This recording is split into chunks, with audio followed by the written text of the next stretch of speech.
Enhancing self-cultivation, the key to fraud prevention. In our daily lives, control and counter-control are thought-provoking issues, particularly when it comes to personal self-cultivation. Is fraudulent behavior a form of control? Yes, it indeed is a form of controlling your thoughts and actions. Fraudsters achieve their goals by exploiting your psychological weaknesses, such as greed and desire for profit. Why do these behaviors succeed? Why do you fall victim to fraud? Because they understand your inner psyche. Fraudsters capitalize on your darker psychological aspects, including greed and the desire for a quick benefit. Otherwise, how could you fall for a scam? Why do you believe you can make money by playing a game? Why not think critically? All of this is related to your mindset, psychological factors, and self-cultivation. As the saying goes, there is no such thing as a free lunch. When you believe you have stumbled upon an easy advantage, you should reflect on this question. Is it really so easy to gain something for nothing? Why not consider that it might be a trap, a fraudulent scheme?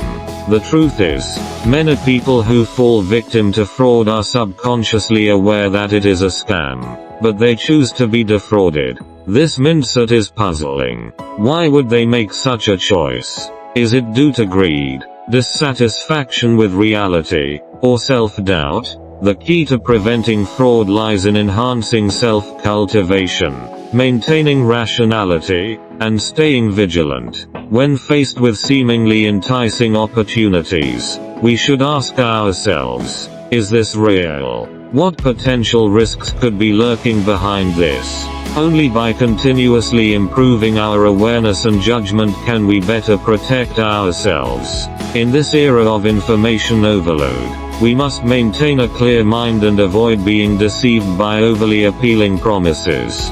Cultivating critical thinking and independent judgment is crucial. When dealing with various types of information, we need to have criteria for judgment and independent thought. Additionally, we should strengthen our self-control. When faced with situations that may trigger greed or the desire for easy gains, we should remain vigilant and resist such psychological temptations. By fostering a sound mindset, we can better guard against fraud. For ordinary people, preventing fraud is not just a personal matter but also a societal issue. We should strive to create a safer and more transparent social environment where fraudsters cannot succeed.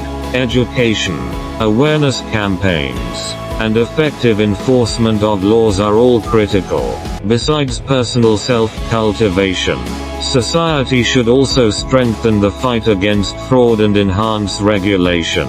Governments and relevant agencies should take more stringent measures to ensure legal constraints on criminal behavior, increase the cost for fraudsters, and reduce the occurrence of fraud.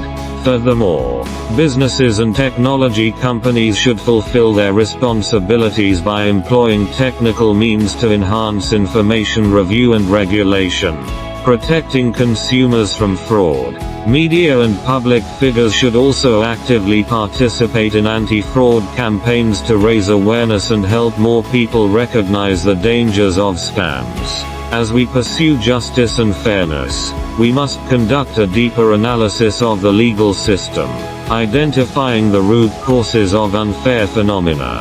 This may involve issues in policy formulation and implementation, gaps between legislation and enforcement, the complexity of judicial procedures, as well as biases and corruption among law enforcement and judicial personnel. So, what do you think we should do to enhance our self-cultivation to better prevent fraud?